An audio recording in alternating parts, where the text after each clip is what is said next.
People like you always have a story, Officer Mark Callahan said, and the entire airport line went quiet. Grace Holloway stood at the inspection counter under the cold white lights of Terminal 4, her carry-on beside her, her coat still holding the damp chill from the jet bridge. Behind her, travelers shifted impatiently. Business people checked watches, a toddler cried somewhere near baggage claim, and the loudspeaker kept calling flights in a cheerful voice that made the moment feel even colder. Mark held her passport between two fingers as if it were something dirty. He had already looked at it 3 times, scanned it twice, and stared at Grace long enough for her to feel the old familiar weight of being judged before being heard. She was a black woman traveling alone in a navy blazer, low heels, and a wool scarf her mother had asked her to bring home from London. Nothing about her was loud. Nothing about her was threatening. But Mark's eyes had decided on her before his mouth ever opened. "Sir," Grace said carefully, keeping her voice even, "that passport is valid. I just came in on flight 218 from Heathrow." Mark gave a dry little laugh, the kind meant for the people watching, not the person being mocked. "Business class too, right?" A few heads turned. Grace felt heat rise behind her ears, but she did not look away. "Yes," she said. "Business class." He tapped the passport against the counter. "Must be nice." The words landed softly, but the meaning behind them was sharp. Grace reached out one hand, palm open. "May I have my document back, please?" Instead of returning it, Mark lowered the passport to the counter and placed his palm over it. "This page doesn't look right." "It's a visa stamp," Grace said. "You can verify it with the system. Don't tell me how to do my job." His voice grew louder, and now the silence around them became a circle. Grace noticed a young airline worker near the side gate, a woman with a blonde ponytail and a name tag that read Lena Brooks. Lena had stopped sorting boarding passes. Her phone was half raised in her hand, not obvious, not dramatic, just still. Grace saw it for less than a second before Mark leaned closer. "You people think using fancy words makes everything legal." The sentence moved through the air like a slap without a hand. Grace inhaled slowly. She had taught community legal workshops for years. She had sat with mothers who were afraid to sign forms, veterans denied benefits, tenants pushed out by landlords who thought poverty meant silence. She knew the sound of power when it wanted to humiliate instead of serve.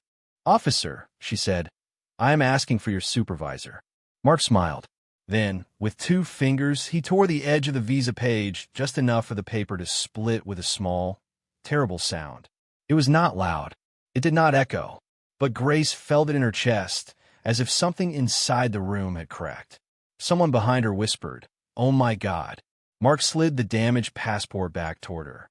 "Maybe now you'll learn not to argue at an airport." Grace looked down at the torn page, then at his badge. "Callahan." M. Her fingers did not shake when she picked up the passport. Her throat burned, but her voice stayed low. "You just damaged a federal document." Mark's smile disappeared for 1 second, then returned harder. "You're making a scene." "No," Grace said. "You are." The words were quiet, but they reached the people closest to the counter. A man in a gray suit stopped pretending to look at his phone. An older woman tightened her grip on her suitcase. Lena's phone tilted slightly higher. Mark noticed the attention and straightened his shoulders, pulling his authority around him like armor. "Step out of line." Grace did not move. "On what basis?" "Secondary screening." "For what reason?" His jaw tightened. "Because I said so." He reached for the small plastic tray, holding her phone and boarding documents, pulling them behind the counter before she could object. Grace watched his hand close over her phone, and for the first time, fear brushed against her ribs.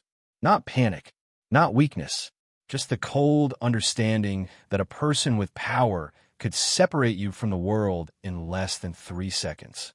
Still, she bent down and picked up the wool scarf that had slipped from her carry-on onto the floor. Mark's shoe came close to it, almost touching the fabric. Grace held it gently against her coat, as if protecting something alive. "Please don't step on that," she said. Mark glanced at the scarf, then back at her face. "Move."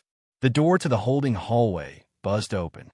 Beyond it, the lights were dimmer, the air quieter, the walls painted a lifeless government gray. Grace stepped forward with her torn passport in one hand and her mother's scarf in the other, aware of every eye following her.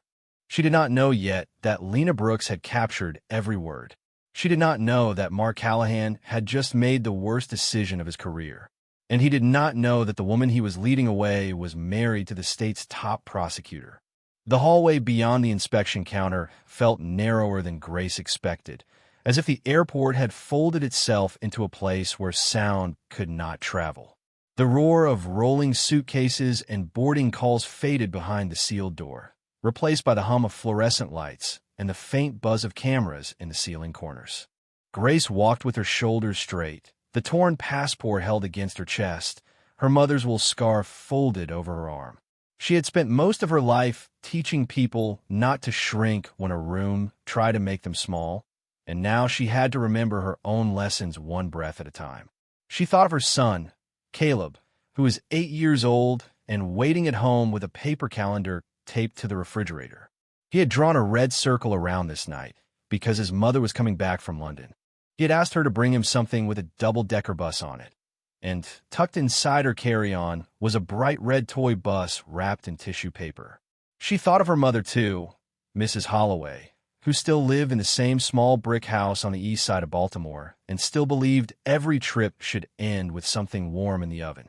Grace had bought the scarf because the winter had been hard on her mother's hands, and because love sometimes came home folded in soft fabric from far away. Mark Callahan did not know any of that. To him, she was a problem in heels, a woman who had not lowered her eyes fast enough. He walked a few feet behind her, speaking into his shoulder radio in a clipped voice that made the situation sound official, clean, justified. "Female passenger refusing standard secondary screening," he said. Grace almost turned around, but she stopped herself. She knew how easily truth could be rearranged by the person holding the microphone. At the end of the hallway, he opened a small interview room with a metal table, 2 plastic chairs, and a camera mounted high in the corner. The air inside was cold enough to raise goosebumps on her wrists. "Sit," Mark said. Grace placed her carry-on beside the chair, but remained standing. "I would like my phone returned. I would like to contact counsel. I would like your supervisor present." Mark looked amused, but there was irritation under it now, a tightness around his mouth. "You really do think you're special?" Grace looked at him then, not with anger, but with the tired sadness of recognizing a familiar script. "No," she said. "I think I'm a citizen." The words landed between them, calm and steady. For a second, the room seemed to hold its breath. Mark pulled a chair back and sat across from her without permission, opening her passport like it was evidence of something he had already decided. The torn edge lifted slightly where the visa page had split. Grace watched it move in a recycled air from the vent above them. That small tear felt larger than paper. It felt like the line between dignity and humiliation, between law and mood, between being protected by a system and being trapped inside one. "You came from London for a conference?" Mark asked, scanning a printed itinerary from her documents. "Yes." "What kind of conference?" "Civil rights law." He looked up slowly, and the corner of his mouth moved as though the answer had annoyed him. "Of course." Grace did not respond. She could feel exhaustion settling behind her eyes. For 1,000 miles in the air, 7 hours over the Atlantic, 2 cups of bad coffee, and all she had wanted was to walk through customs, hug her family, and sleep in her own bed. Instead, she was sitting in a government gray room while a man who had damaged her passport tried to decide whether she deserved basic respect. He opened her carry-on next, removing items one by one and placing them on the table with unnecessary sharpness. A book from the conference, a folded cardigan, a small box of tea, the toy bus for Caleb, the scarf for her mother. When the scarf brushed against the edge of the table and began to slip, Grace reached for it quickly, catching it before it touched the floor again. Mark noticed the movement. "Relax. It is just a scarf." Grace held the fabric gently in both hands. "It is a gift." Something in her voice softened the room, but not him. He leaned back, studying her, perhaps waiting for tears, perhaps waiting for anger, perhaps waiting for the moment he could say she had proven him right. Grace gave him neither. She folded the scarf with care and set it on her lap. Outside the room, Beyond the tinted window in the door, footsteps passed and disappeared. Somewhere in the terminal, people were meeting families, finding baggage, laughing into phones, moving freely through a world that had suddenly closed around her. Then Grace remembered Lena Brooks, the young airline worker by the gate. The phone held low but steady, the look on her face not of curiosity but conscience. Grace did not know whether the recording was clear. She did not know whether Lena would be brave enough to keep it. But she knew one thing. The truth had not disappeared just because Mark had shut the door. Mark Callahan had learned early that a uniform could change the temperature of a room. People lowered their voices when he entered. They reached for documents before he asked. They smiled too quickly, apologized too much, and tried to prove they belonged before he had accused them of anything. He liked that part of the job more than he admitted, even to himself. At 46, with 8 years at the airport and a dozen commendations for firm passenger control, he had built his reputation on suspicion wrapped in procedure. To the supervisors upstairs, he was efficient. To the travelers who looked like him, he was protective. To everyone else, especially the ones whose names, clothes, accents, or skin made him feel the world was changing too fast, he became a locked door with a badge. Sitting across from Grace in the gray interview room, Mark flipped through her papers again, though there was nothing new to find. Her itinerary was clear. Her passport number matched the system. Her customs form was complete. Her conference badge said Grace Holloway, Civil Rights Legal Education Forum, London, United Kingdom. The more ordinary the documents became, the more irritated he felt because they did not support the story he had already started telling. "So you teach people how to sue officers now?" he asked. Grace sat with both feet on the floor, hands folded over the scarf in her lap. "I teach people how to understand their rights." Mark leaned back and gave a short laugh. Same thing these days. She studied him quietly. That quiet bothered him.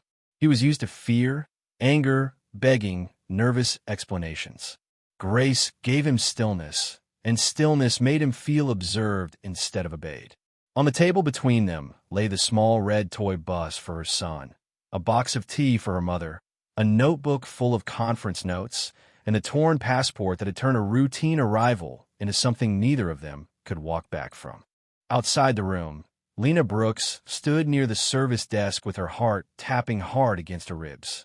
She was 24, 3 months into the job, and still knew enough to believe that rules were supposed to protect people. She had watched Mark for weeks. She had watched him smile at some travelers and harden at others. She had heard jokes in the break room that made her look down at her shoes. But watching him tear Grace's passport had done something different inside her. It had made silence feel like participation. Her phone was now in her blazer pocket, the recording saved, her thumb hovering over the screen. She wanted to send it to someone. She wanted to pretend she had never recorded it. She wanted to keep her job. She wanted to look at Grace through the small tinted window and not feel ashamed. In the interview room, Mark pushed the conference badge toward Grace with one finger. "Civil rights," he said, making the word sound like an accusation. "That why you were so ready with your little speech out there?" Grace lifted her eyes from the torn passport. "I did not give a speech. I asked for the law. You asked for trouble." "No," she said softly. "I asked for process." Mark's jaw moved. He glanced at the camera in the corner, then at the door, then back at her. For the first time, Grace saw the smallest flicker of calculation. Not regret. Not yet. Just the awareness that maybe this room was not as private as he wanted it to be. He stood, walked to the door, and opened it halfway. "Brooks," he called. Lena froze. "Get Supervisor Harlan." Lena nodded, but when she turned away, she did not go straight to the supervisor's office. She stepped behind a column near gate C12, pulled out her phone, and replayed 3 seconds of the video. Mark's voice came through clearly. "People like you always have a story." Then the paper tore. Lena covered her mouth, not because the sound was loud, but because the truth was. Back in the room, Grace looked at the damaged page under the fluorescent light. She thought of Caleb waiting at home, of her mother's hands, of the many strangers she had taught to write down badge numbers and keep copies and breathe before speaking. She had never imagined she would become the lesson. Mark returned to the chair and tried a soundboard. You can make this easier on yourself. Grace folded the scarf once more, careful and precise. Officer Callahan, she said, the easy thing would have been to give me back my passport. He stared at her, and the hum of the lights seemed to grow louder. Neither of them knew that Lena had just made a choice. Neither of them heard the message leave her phone. And neither of them saw the name on the contact she had found from the State Justice Office website, Nathaniel Holloway. Grace did not raise her voice when Mark Callahan leaned back and waited for her to fold. That was what made him angrier. He could handle shouting because shouting gave him a reason to tighten the rules. He could handle fear because fear confirmed the order he believed in. But Grace's calm did not ask for permission. It simply existed. She looked at the torn passport on the metal table, then at the camera in the upper corner, then back at the man across from her. I'm going to state this clearly, she said. I entered the United States on a valid passport. I answered your questions. I asked for a supervisor. You damaged my federal identification document in front of witnesses. You took my phone before explaining any lawful reason for doing so. I am requesting that everything in this room be preserved. Mark blinked once. For the first time, he did not have an answer ready. You do not get to run an investigation from that chair, he said. I am not running one, Grace replied. I'm making a record. The word record changed the air. It was small, but it carried weight.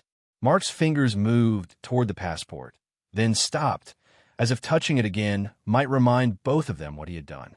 Outside the room, Supervisor Harlan arrived with a paper coffee cup in one hand and a practiced frown on his face.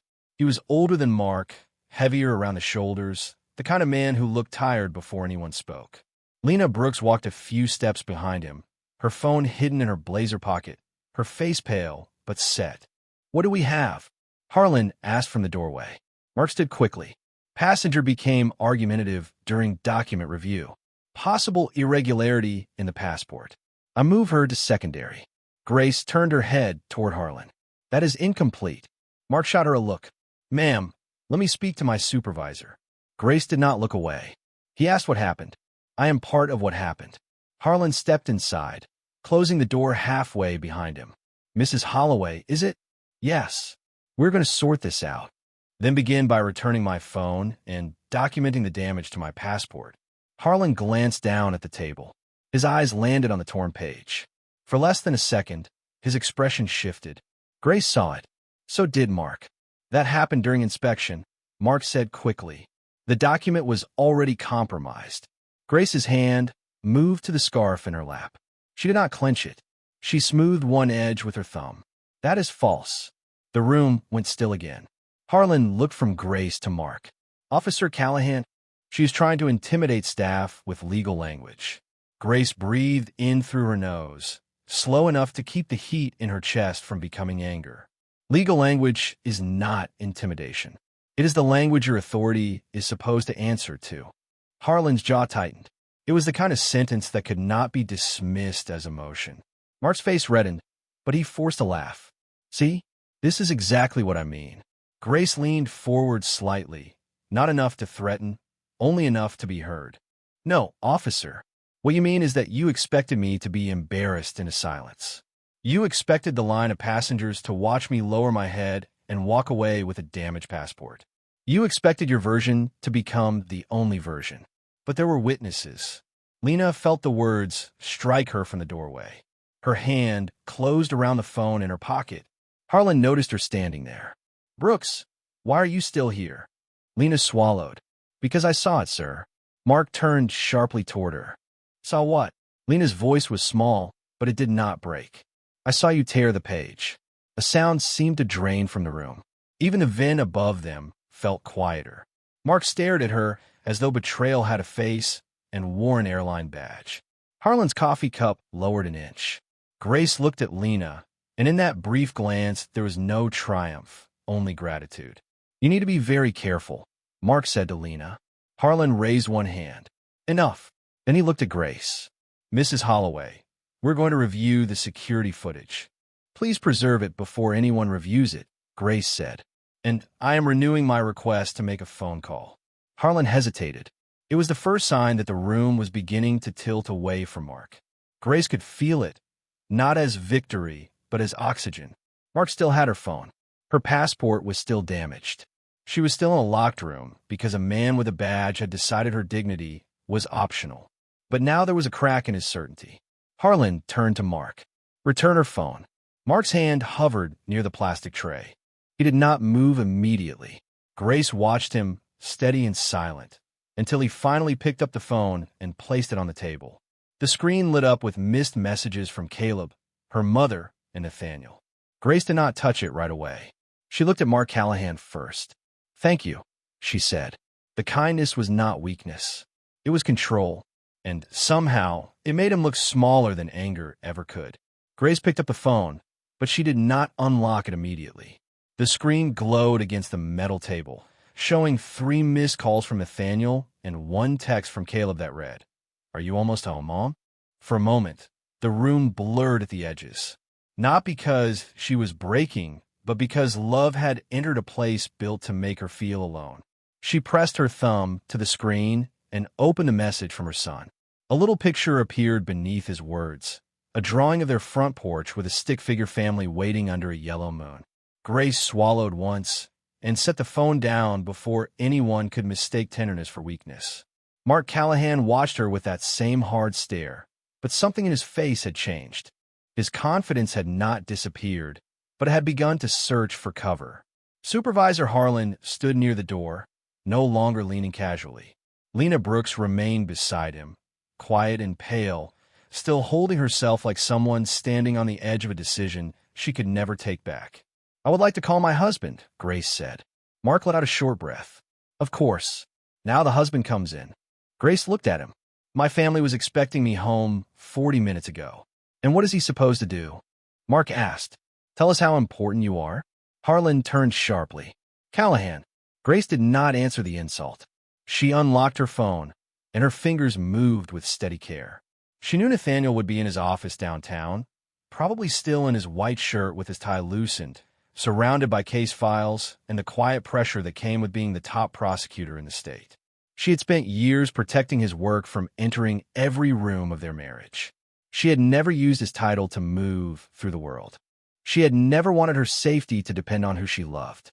But tonight, the system had already made her private life relevant by pretending her rights were negotiable.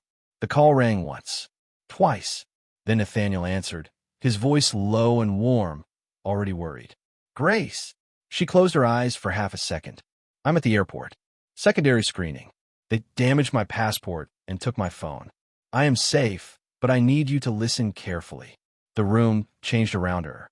Harlan looked at Mark. Mark looked at the phone. Lena lowered her eyes, as if the truth had become too heavy to watch directly. Nathaniel did not raise his voice. That was what made the silence on the line so powerful. "Who is with you?" he asked. "Officer Mark Callahan." Supervisor Harlan. An airline employee named Lena Brooks witnessed the incident. Mark's face tightened at the sound of his full name. "Grace, put me on speaker." She did. Nathaniel's voice filled the small room, calm enough to sound almost gentle. "This is Nathaniel Holloway. I am asking that no one touch the passport, delete footage, alter reports, or separate witnesses until I arrive with proper counsel." Harlan's mouth parted slightly. Mark frowned. "And who exactly are you?" Nathaniel paused. "Her husband."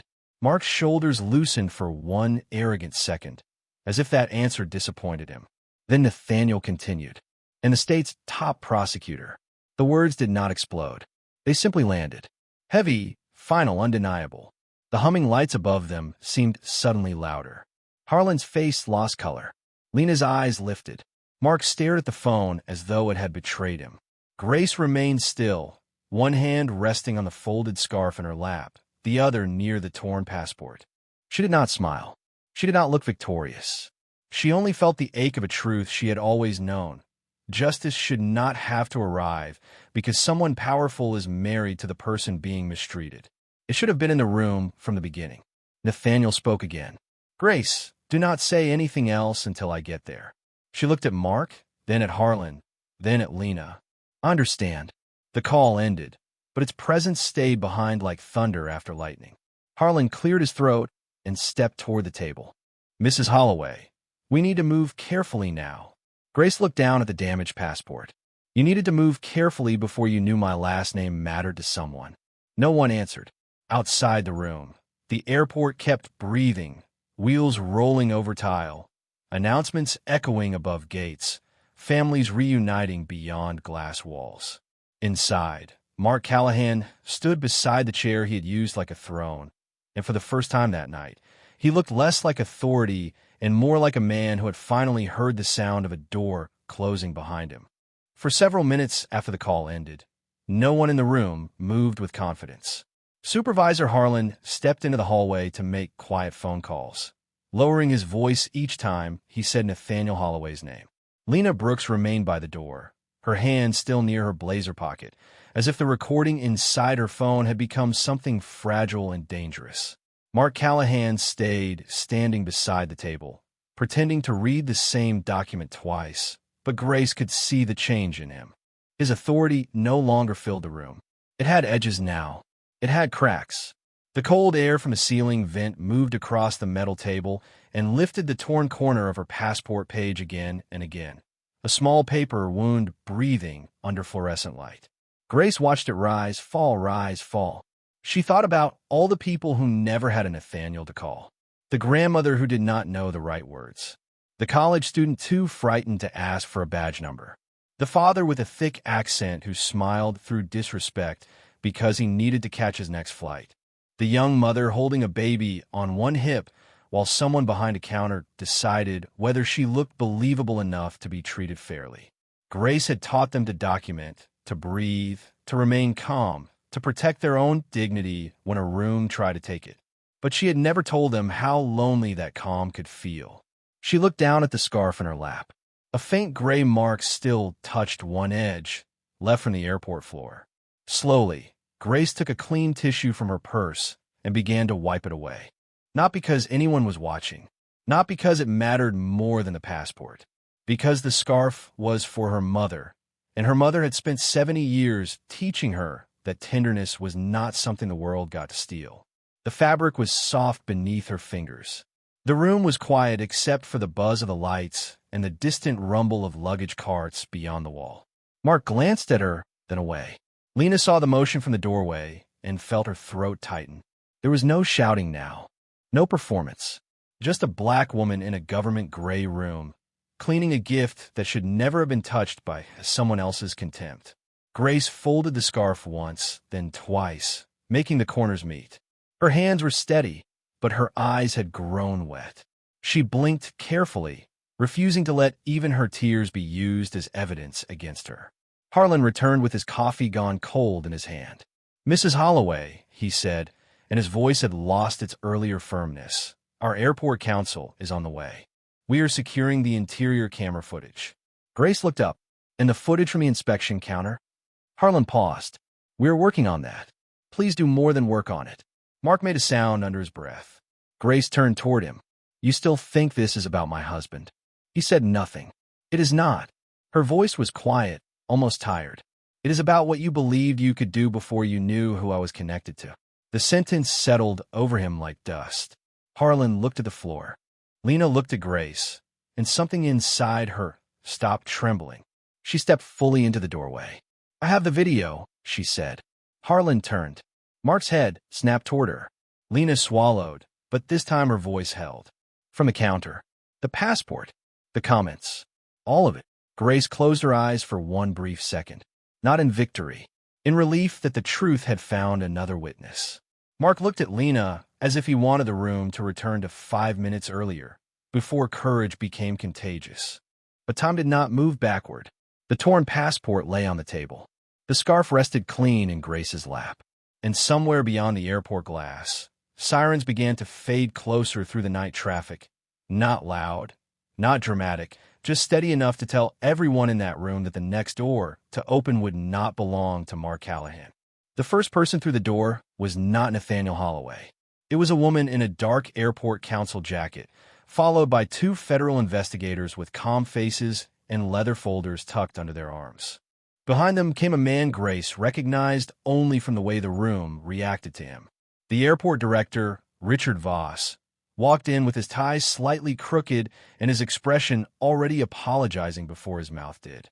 He looked at Harlan first, then at Mark, then at the torn passport on the table. The passport made him stop. Paper should not have had that much power, but in that gray room, the torn edge looked louder than any accusation. "Mrs. Holloway," Voss said carefully, "I am Richard Voss, Director of Operations for this airport." Grace nodded once. "I know who you are." Voss swallowed. "Your husband is on his way up from the executive in trance." Mark stood straighter, as if posture could repair judgment. "Director, I need to clarify something before this gets out of hand." One of the investigators turned toward him. "Officer Callahan, nothing in this room is out of hand unless evidence has been altered." Mark's mouth closed. The investigator placed a small evidence envelope on the table, but did not touch the passport. "Mrs. Holloway, may we photograph the document where it currently sits?" "Yes," Grace said. Her voice was steady, but the muscles in her shoulders had begun to ache from holding herself together for so long. A camera clicked softly. The sound was almost gentle, but each click seemed to move the truth farther away from Mark's control. Lena stood in the doorway, pale but upright, her phone held in both hands now. Voss noticed her. "You are the employee who recorded the incident?" "Yes, sir," Lena said.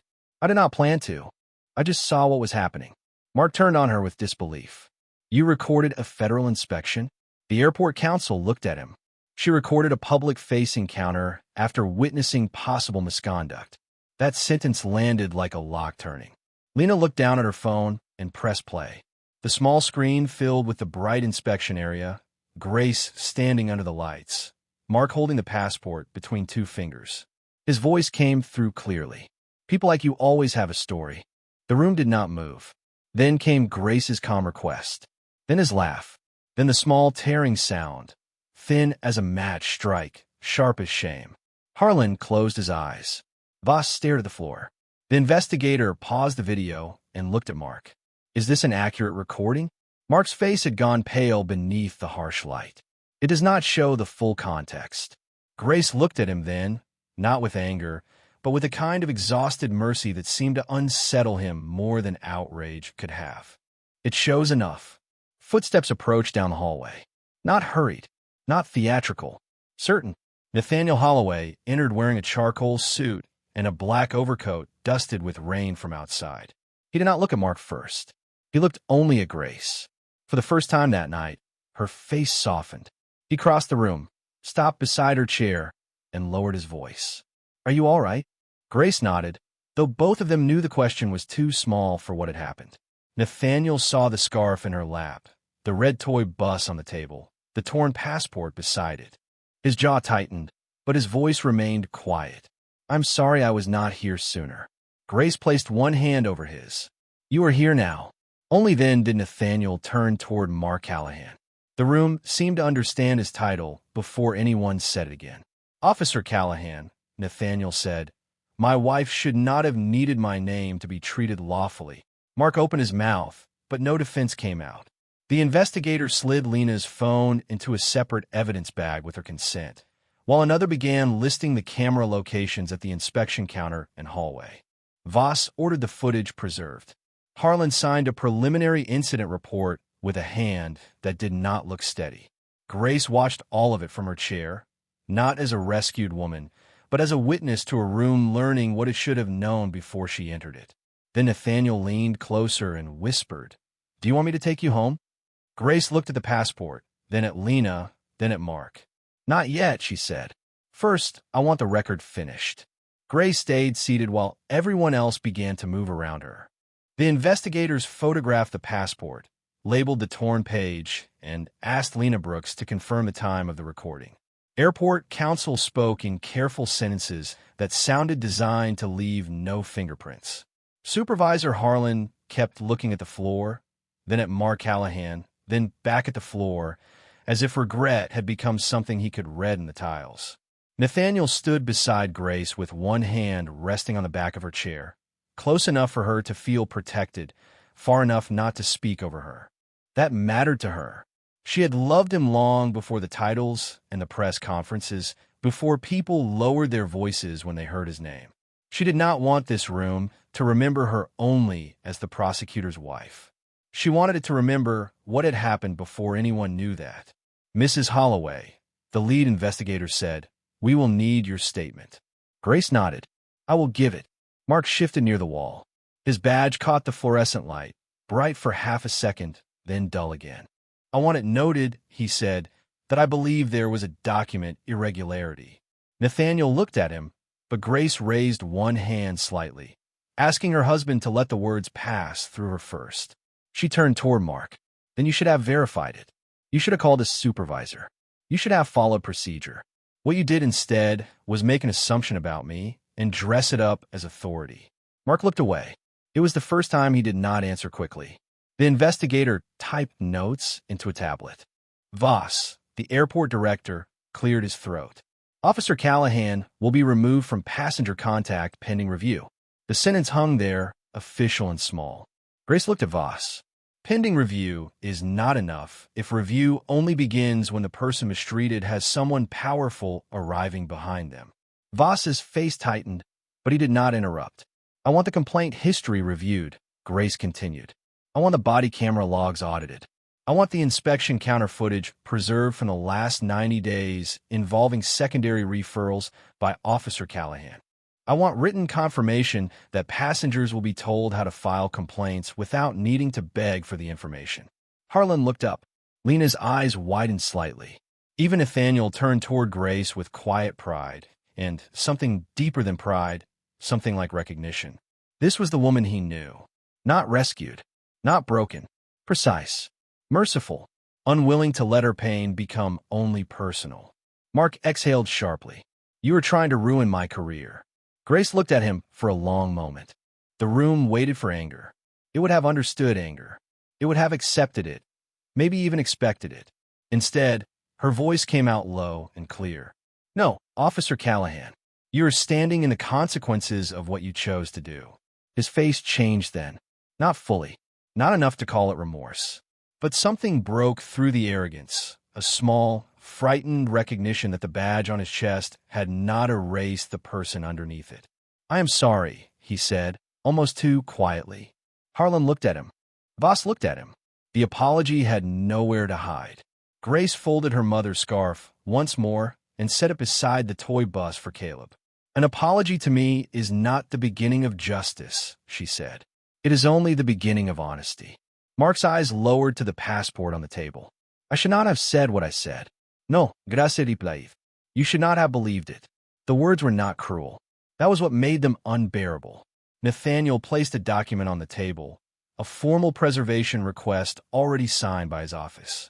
"This will remain separate from my personal relationship to Mrs. Holloway," he said. "The conflict will be documented.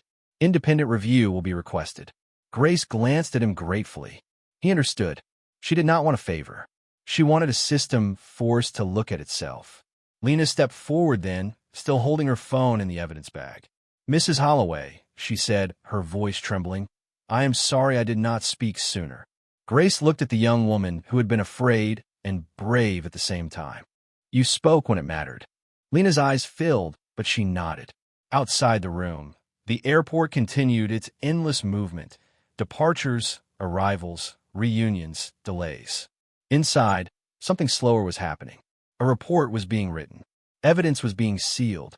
A man who thought power meant never being questioned was finally being questioned. And Grace, with tired eyes and a torn passport, chose not revenge, but a record strong enough to protect the next stranger who might walk through that same line alone. 3 weeks later, the same airport sounded different to Grace Holloway. The wheels of suitcases still rolled across the polished floor. Gate agents still called final boarding. Children still pressed their hands against the glass to watch planes lift into the morning sky, but the air no longer felt like something she had to survive. She arrived through the public entrance in a dark blue dress, her mother's scarf folded over one arm, and Caleb's red toy bus tucked inside her purse because he had asked her to keep it for luck. Nathaniel walked beside her without a word, not as a shield this time, but as a witness. At the training room near Terminal 4, airport staff had gathered in rows of gray chairs. Some looked nervous. Some looked ashamed. Some looked like they were only beginning to understand that rules without dignity could still become harm. Richard Voss stood near the front, holding a folder of new procedures that required clear passenger complaint instructions, supervisor notification before document seizure, preserve camera footage for disputed encounters, and independent review of secondary screenings. Supervisor Harlan sat in the back row, quieter than before, his hands folded over a notebook he had not yet opened. Lena Brooks stood near the side wall, still wearing her airline badge, but now with a small silver pin from the State Justice Office recognizing her cooperation. When Grace entered, Lena's eyes met hers, and Grace gave her a gentle nod. No speech could have honored courage better than that small moment of being seen. Mark Callahan was not there. His badge had been collected, his case moved into formal review, and several older complaints had been reopened after the audit Grace demanded. Grace did not ask where he was that morning. She did not need his humiliation to make her healing feel real. At the front of the room, on a narrow table beneath soft window light, sat a clear evidence frame containing a photograph of the torn passport page. The original had remained sealed, but the image was enough. It showed a thin white tear across official paper, small enough to fit under glass, large enough to change policy. Grace stood before it for a long second. She remembered the cold metal table, the humming lights, the way Mark's voice had tried to make her smaller, the way her own hands had kept folding the scarf until calm became a form of resistance. Then she turned to the room. Most people who come through this airport are tired, she said. Some are scared. Some do not speak perfect English. Some are carrying medicine, funeral clothes, wedding rings, baby blankets, or gifts from mothers who stayed up waiting. You will not know their whole story from a passport, an accent, a ticket, or a face. But you will decide, in the first few seconds, whether they feel protected by authority or trapped under it. No one moved. Even the air conditioning seemed softer. Grace looked toward the windows where a plane climbed into the pale morning. Power is not proven by how small you can make someone feel. Power is proven by how carefully you treat the person who has less of it than you. Nathaniel watched from the back of the room, his eyes lowered, proud without needing to show it. Lena wiped one tear quickly and stood straighter. When the session ended, no one clapped at first. The silence held too much truth for applause. Then chairs shifted, papers closed, and staff members lined up to speak with her one by one. Grace answered each person calmly, not as a symbol, not as a headline, but as a woman who had walked through humiliation and refused to become hard. Later, as she stepped back into the terminal, sunlight fell across the floor in long gold rectangles. Travelers moved around her, unaware of what had happened in the gray room weeks before, unaware that one woman's torn passport had changed the way strangers would be treated after her. Grace paused near the same inspection counter. A young officer checked an elderly man's documents, then bent slightly to explain the next step with patience. The man nodded with relief. Grace watched, breathed in, and let the breath go. She did not smile for the cameras. She did not look back for Mark. She only adjusted her mother's scarf, placed one hand over the red toy bus in her purse, and walked forward through the noise of the airport with her head unlowered.